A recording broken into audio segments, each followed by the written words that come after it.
So now that you have gone through the product development steps that we talked earlier, the next step is to start thinking about the product life cycle and what you are going to do, what kind of marketing strategies are you going to utilize as you introduce the product, as the years go by and the product becomes a success or a failure, what are you going to do? So to learn about that a little bit more, we have to understand the product life cycle. And generally when we are talking about the product life cycle, let's say you come up with a great idea and you want to introduce the product, you do all the market research, everything that we talked about previously, and then you introduce the product to the market. We have a fully autonomous, driverless car hitting the streets of Las Vegas with all the other regular cars right now. You can go for a ride. You in? So I'm super in. Let's do it.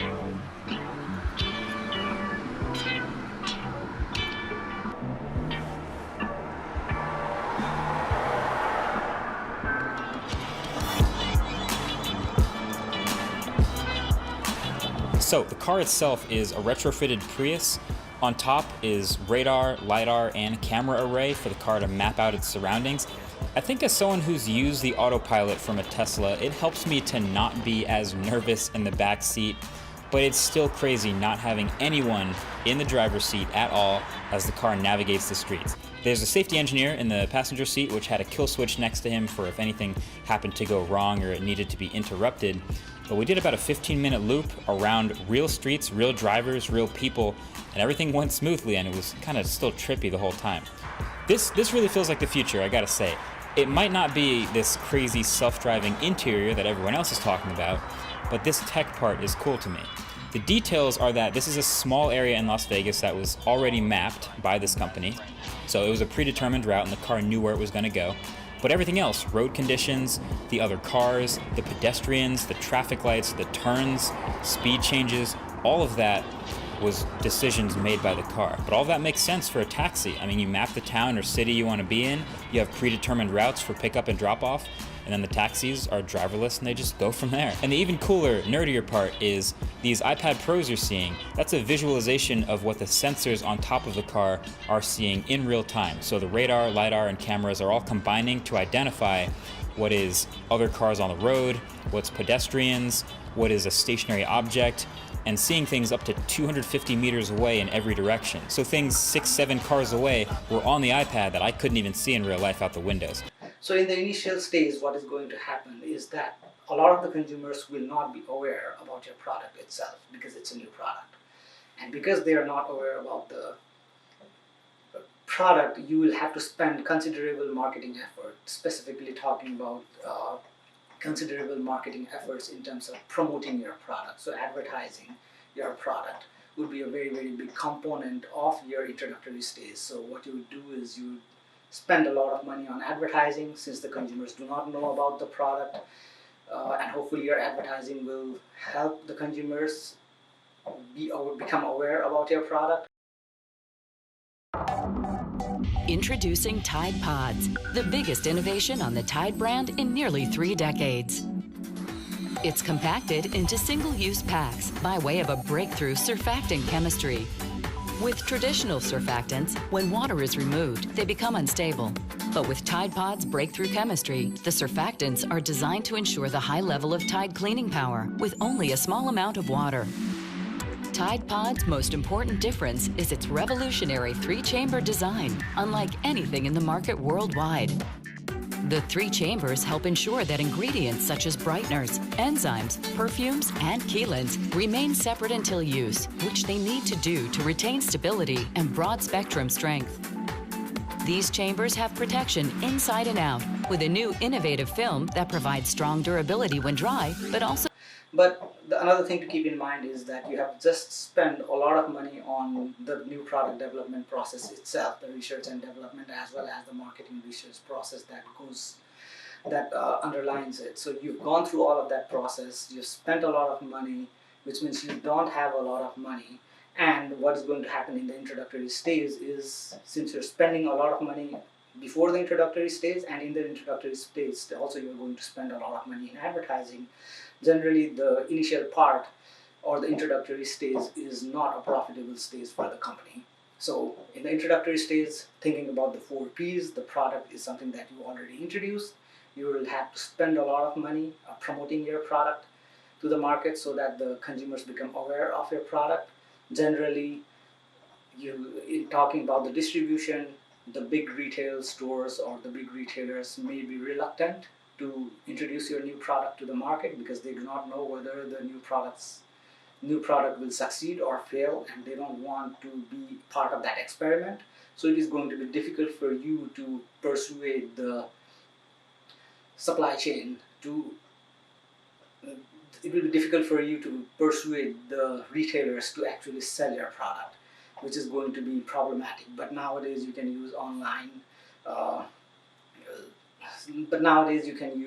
delivery system to deliver your product as well, which makes it easier. But if you're a big company, this would be a less of a problem than if you are a smaller company. So another thing that we also have to think about when we think about the 4 Ps is we have to think about the pricing. So how are you going to price that particular product? As we already talked about, you spend a lot of money, you want to make that money back as soon as possible.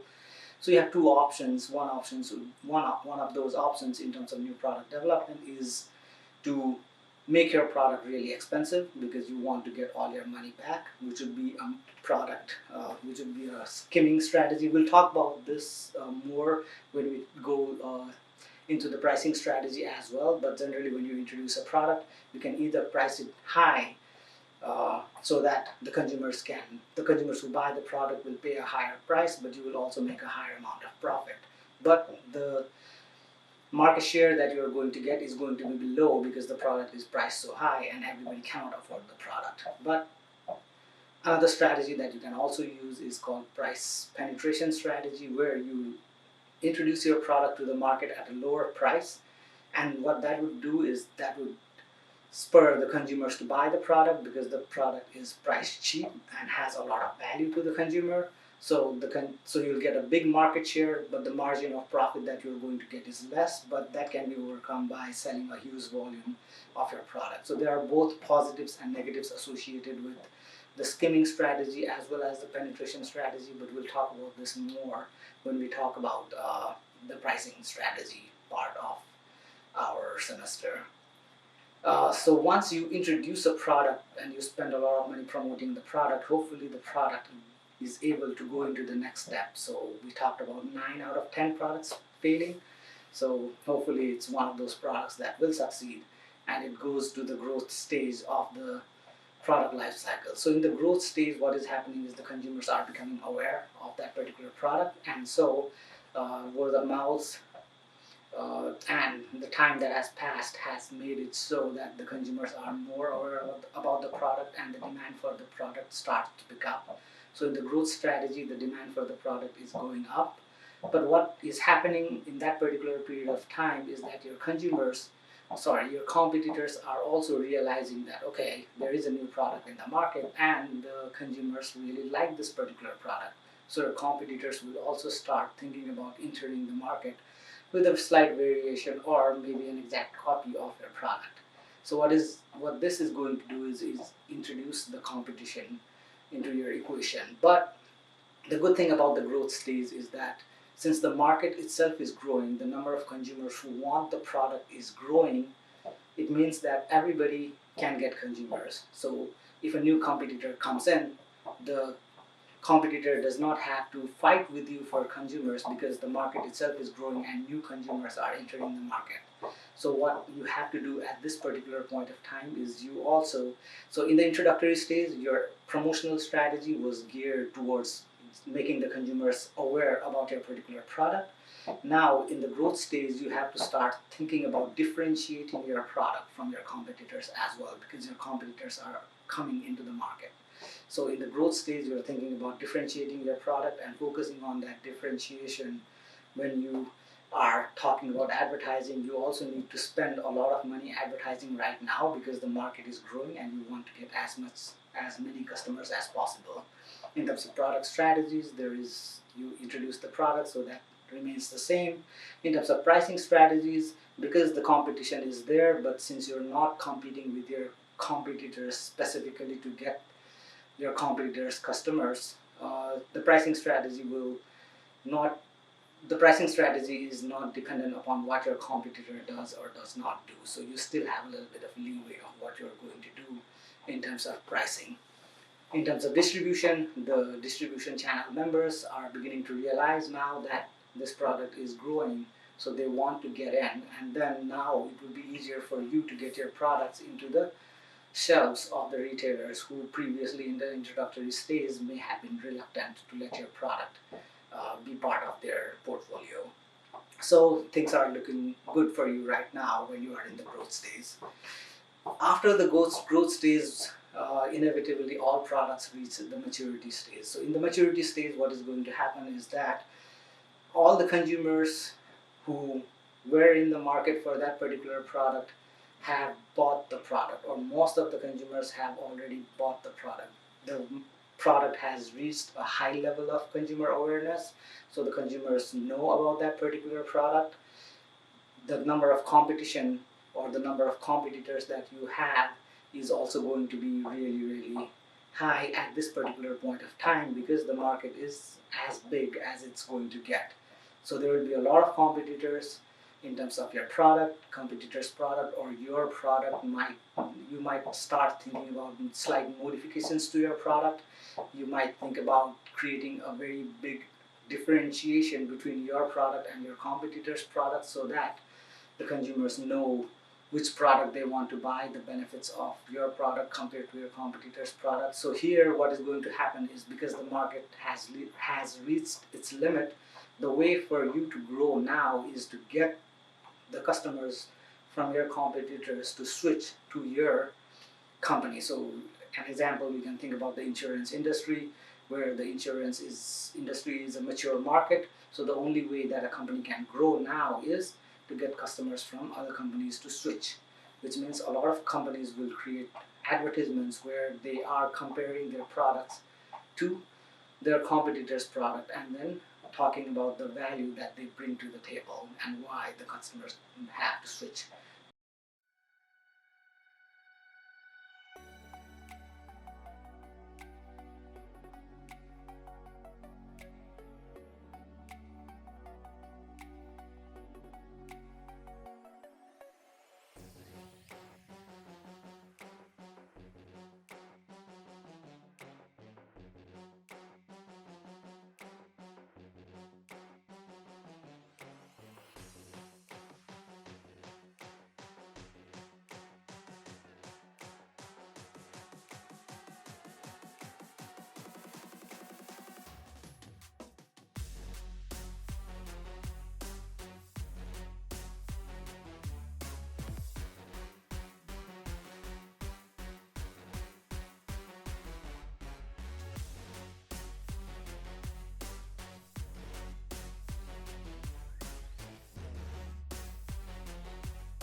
In terms of pricing, because it's a limited market now and you have to compete with your competitors, there is downward pressure on pricing, which means you will have to reduce your prices generally. So depending upon your brand, your strategy, you might think about reducing your prices so that you maintain your market share or fulfill whatever objective you want to fulfill. So generally there will be a big downward pressure on prices. The distribution has also reached its peak now, and it's maybe available everywhere. So there is not much of a thing that you can do, maybe make your supply chain more efficient. Apart from that, the distribution strategy is going to be very similar. And then at this particular point of time, what might happen is competitors might come up with line extensions, or you will have to start thinking about line extensions where you introduce a new type of product which is similar but different, so that it extends the product life cycle into a different stage of the product life cycle. In the maturity stage, you will try to have intensive distribution because you want to reach as many customers as possible. So even though you might have started out initially with a price skimming strategy where you did not care about market share but wanted to get high profit, at this stage, because of the onslaught of competition, you generally will try to get to as many customers as possible. So that means your distribution strategy has to be robust, and it has to reach all the customers who want to buy your specific product category. So you have to keep your distribution level really high. The prices, as we already discussed, is inevitably going to go down. After the maturity stage, inevitably we will reach, and inevitably in this case for sure, all products will generally reach a decline stage. Now, when we talked about the BCG matrix, we talked about when the market growth rate is down, you can either be a dog or you can be a cash cow. So hopefully you have a really big market share, which means that you would be a cash cow as the market growth rate declines, as the product category itself starts going into decline. What is going to happen is that the competition is going to get more intense, but because the market is declining, smaller competitors will generally go out of business. So hopefully you are a bigger competitor, you have a big market share, which would mean that you will survive and you will have a cash cow in your hand. So at this particular stage of the product life cycle, generally the companies that do survive, they start spending less money on advertising because the competitors are getting out of the market. And at the same time, because your product has been around for a very long period of time, to reach the decline stage means all the consumers are aware about your product, they are knowledgeable about the product, what value you bring to the table with respect to that particular product. So you don't need to spend a lot of money on advertising because the consumers already know your product. In terms of pricing, generally because the market is declining and the overall market is itself shrinking, and even though there is less competition, the number of customers are also going down, so there is still downward pressure on your prices. So your product pricing strategy will be that you will try to match your competitors, or you are going to reduce your price so that you get more market share and drive your competitors out of business so that you have a big cash cow in your hand. In terms of distribution, your product category is well established, and if you are a big market shareholder, then generally you will be able to survive. So I hope this gave you a really good introduction of the product life cycle and the 4 stages of product life cycle. If you have any questions, concerns about the 4 stages of the product life cycle, do not hesitate to reach out to me.